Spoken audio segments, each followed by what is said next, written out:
Hello, good morning. Um, my name is Bidemi, your financial planner. Welcome to Online Finance School with Abidemi Somoye. And how are you today? Good morning. I know this is Saturday, and let's see who's our first viewer. Oh, ever loving Queen Oriyomi. So good to see you.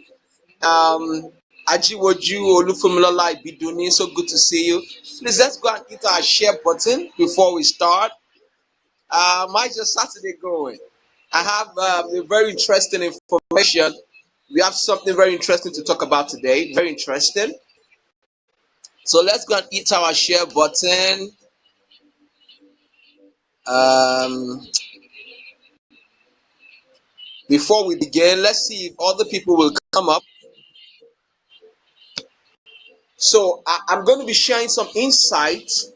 Um, Good morning, Queen Oriyomi. I'm going to be sharing some insight on finances this morning. I termed it 2018 financial acts. Financial act. That's what I termed it. So, but before I go ahead, I actually have an information for everyone that's going to watch this video. I want to help. I want to guide at least 10 people to actually write their first book. I want to guide at least 10 to write their first book for free. I'm just going to guide them.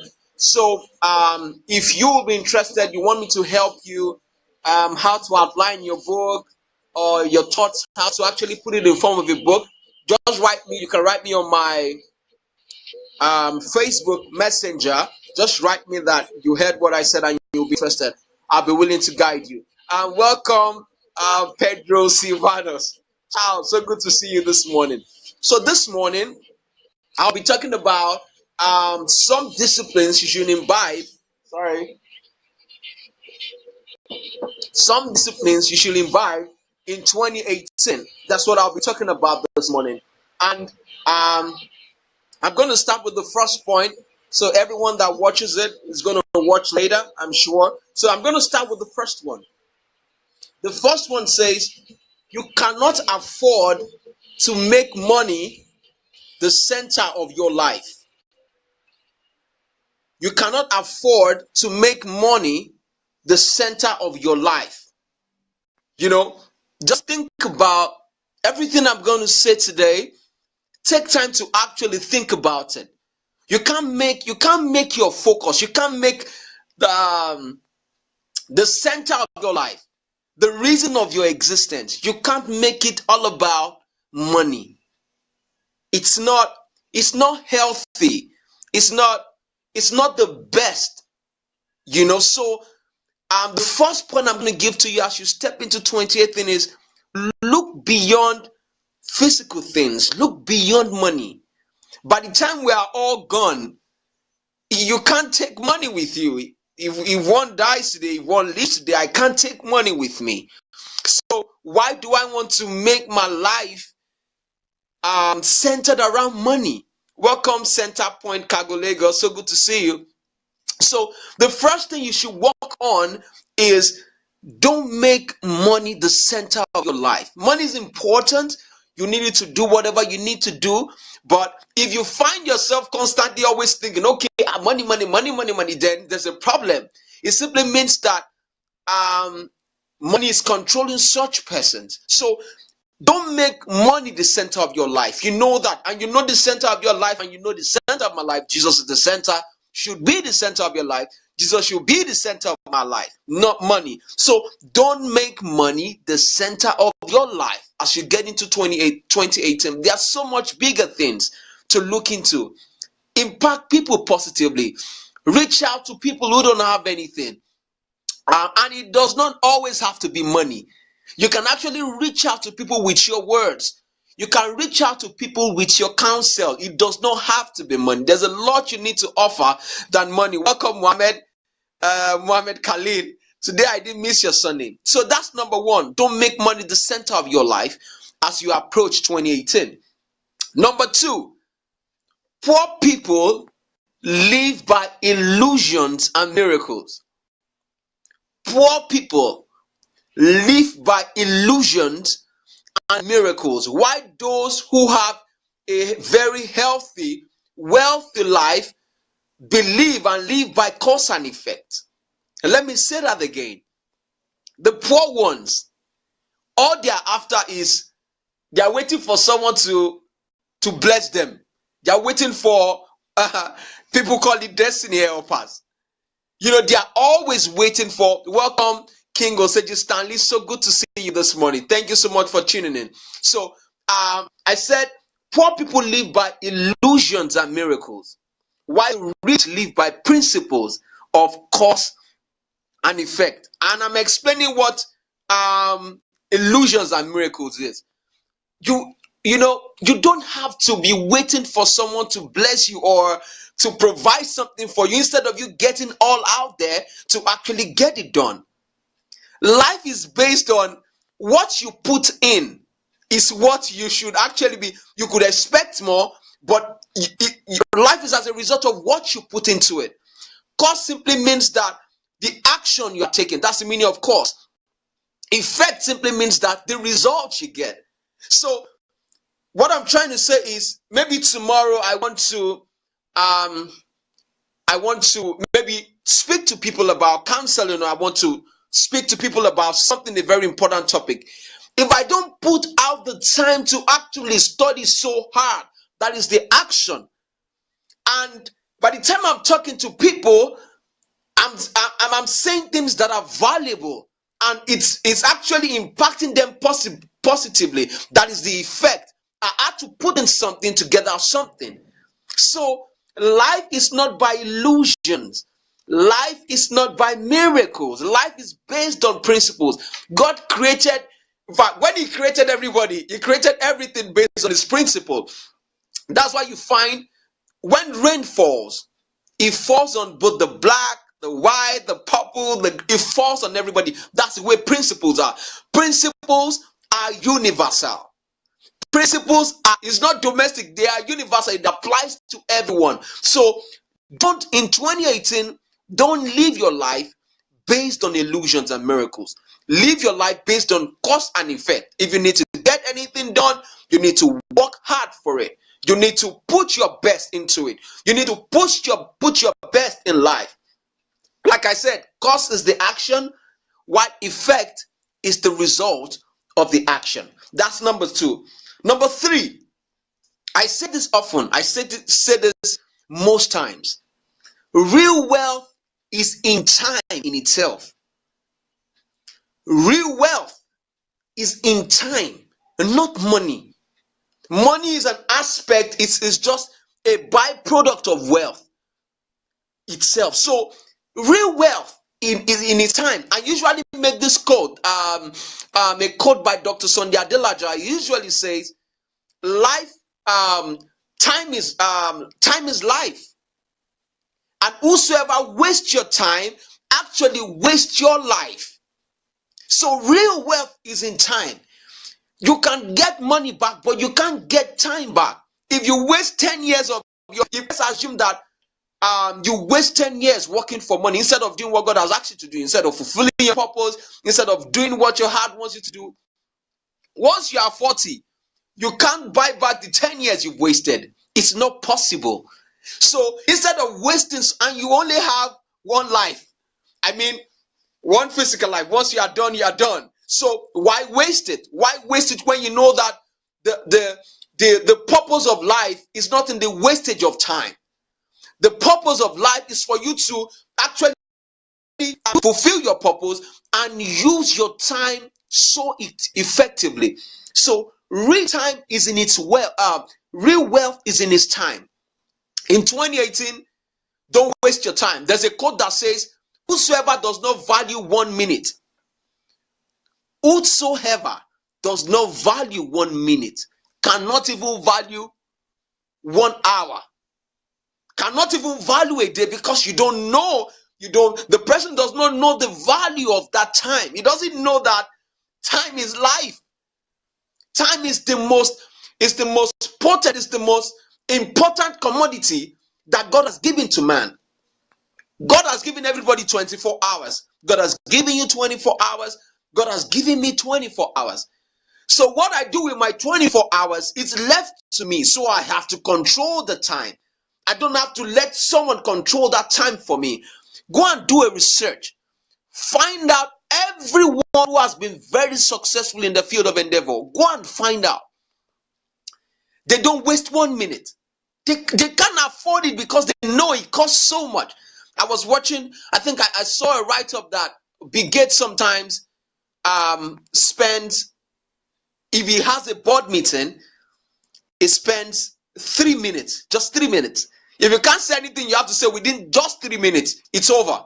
So every other meetings could be via internet, via the social media, or whatever tools he wants to use. Because people who are great know that time is very valuable. So in 2018, you should write that part of your goals. You can't afford to waste 1 minute. And don't go to places where you know that value is not being added to you. Even when you find yourself in such environment, be converting your time into something productive. Time is very valuable. That's number 3. And number 4, if you don't have $1 in your bank account, let's assume that you don't have any money in your bank account. That's the best that can happen. You don't have $1, but money can be, you can finish your money maybe for one thing or the other, but your wealth can never be exhausted. It can never be, no man can exhaust it.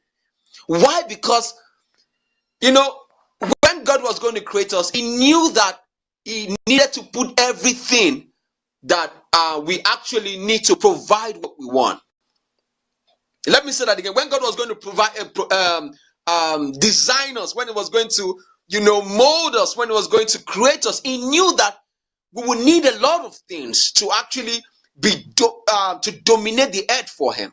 So guess what? He put everything in us, not outside, in. He put everything in us.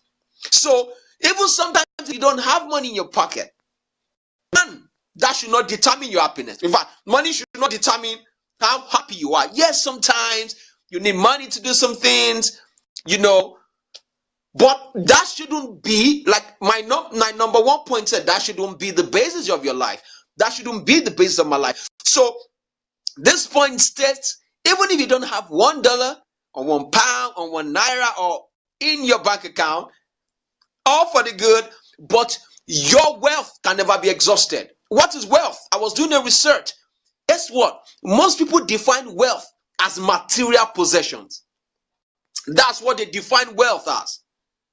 And that is not true. It could be part of it, but that's not absolutely true. Someone who does not have money can still be wealthy. Welcome, my loving dad. I love you so much. Thank you so much for watching me. So someone who does not have money can still be wealthy. So you might not have cash and still be wealthy. So what's my own definition of wealth? Wealth is not necessarily what you can see. Wealth is not necessarily what you can see. Number 1, your health. I know you usually hear quotes like health is wealth. That is, in fact, every day you should be thanking God for the gift of life. The gift of life is so beautiful. You can't buy it with money. You can't buy your life with money. I can't buy my life with money. So why wouldn't I be happy? Why wouldn't I be joyous? Because I know that no one can buy life. Only God gives life. The giver of life and health. So your health is wealth. Your life is wealth. Your time is your wealth. Your energy is your wealth. Your relationship with God is your wealth. Your hard work is wealth. Right information is wealth. Freedom is wealth. Contentment is wealth. Your family is your wealth. Money cannot buy family. Money cannot buy life. Money cannot even buy joy. If you find yourself that anytime you feel down and you notice that when you buy something, that's when you are happy. It's a momentary happiness. It's just momentary. As soon as you wear whatever, you buy a new shoe, you're happy. Once you wear it first, second, 3, 4, 5 times, you feel like buying something else. So time, like I was saying, money can finish, but your wealth cannot finish. Your wealth. So you should use your wealth to actually create what you want. So if you need some money, use your wealth to actually money. And like I said, money is a byproduct of wealth. So use your wealth to actually create the resources, the money that you need, not by cheating people, or not by lying to them, or not by deceiving people, or not by giving them false hope. Life in itself is about being deliberate. Nothing comes in life easy. I'm saying that again. Nothing comes easy. If you study, people who study 18, 17 hours, go and find out from them. They don't find it easy. They might enjoy it, but they don't find it easy. Why? Because life, it's all about being deliberate and putting out all you need to get what you want. So, 4, remember, even if you don't have a dime in your pocket, your wealth cannot be exhausted. It can never be exhausted, because that's the way God created it. So your wealth can be used to create your money, physical money. But like I said, please, life is more than money. That's why you see around now, people are so, just because they want to have money, just because they want to buy the latest cars, because those things are good. I'm not against them, but how can I measure my life based on what someone can see? The day I begin to do that, the day I begin to decline, that I begin to reduce myself to just nobody. So your wealth cannot be exhausted. That's the way God created us. And number 5, if you really know that, if you really want money, you know that you want to work, you want to make some money, you want to be rich in monetary terms. Amen, Dad. Thank you so much, Daddy. You want to be rich in monetary terms. Go produce a product. Go render services to people. Wealth is not a miracle. Money is not a miracle. Wealth that God has given us, yes, that is a miracle, because you are not the one. Even if you feel that you are working for your joy, it is God that sustains everyone. It is God. Nobody can actually nobody can argue that. But when it comes to money, it is not a miracle. It's you get it by product. You must be rendering a product. You must be rendering a service. So if you are not rendering a product, you are not rendering a service, you can't expect to have money, because it doesn't work that way. Like I said earlier, life is based on principles. So if you truly want money in 2018, you need to set your goals, you need to bless people's lives, you need to send people to school, you need to just fulfill your purpose, you need to expand the kingdom of God that He has given to you. Guess what? Come up with a very good product or service, an excellent product that you know that people need, and go all out telling people about it, market it. If you sell, maybe you produce 100 and you sell each of them $5 and $10, before you know it, you have streams of income. It is consistent streams of income that you see that makes people billionaires. They have inflows on a daily basis. It could be per minute, it could be per hour, it could be per month. So come up with a product or service and render it to people. And people are going to buy it. Why? Because everyone needs something. If it's not a physical product, service could be in form of information. Package the right information, not information based on deceit. Package the right information that's going to help people's lives, and teach it to people, and that's going to help them. So I hope this has blessed you. I hope you enjoyed. Please, let's go and hit our share button so that people can listen to this all over and over again. Repetition is the mother of mastery. It's what you repeat, especially when you repeat good information. You keep on listening to it. That becomes part of you. It goes into your subconscious. It becomes part of your life. So don't forget that. Don't forget the point that I listed for you. And that's going to, and don't expect someone to come and be knocking at your door and say, okay, God is sending me to you to come and give you money. Yes, God could do that, but don't wait for that, because life in itself is based on principles, not luck or or miracles or illusions. And I hope this has helped you. Thank you so much. I had a swell time today, and I hope you've learned something. And for people who were not here when I started, if you would love to write your book in 2018 and you don't know how, I can guide you for free. I can guide you in such a way that you are going to publish your first book in 2018. The world needs to know what you have. I need to learn from you. Everybody needs to learn from you. We need to learn from each other. And there's no how they will know if you don't speak about it. And look beyond people that you see. That's the most important tool. That's the important use of the social media to help you reach out to people that you don't necessarily see physically, but they are being blessed by you. Thank you so much, and God bless. I had a swell time today. I wish you a very beautiful and a productive. Let's go and hit our share button. Bye, and I love you so much. Thank you so much, King Anojo. I work with you Sunday. Thank you so much. Tibet Justice, so good to see you. Adeleke, Oseji Stanley, Mohammed Khalil. So good to see you. Thank you so much. Charles, thank you so much. Queen Oriyomi, always sticking true. Ajiwoju, thank you so much. I love you all and have a very Maya. So good to see you too. My loving dad, I love you so much. Mr. Olufaluyi, thank you so much. And have a lovely Saturday and a very productive one at that. Bye and God bless.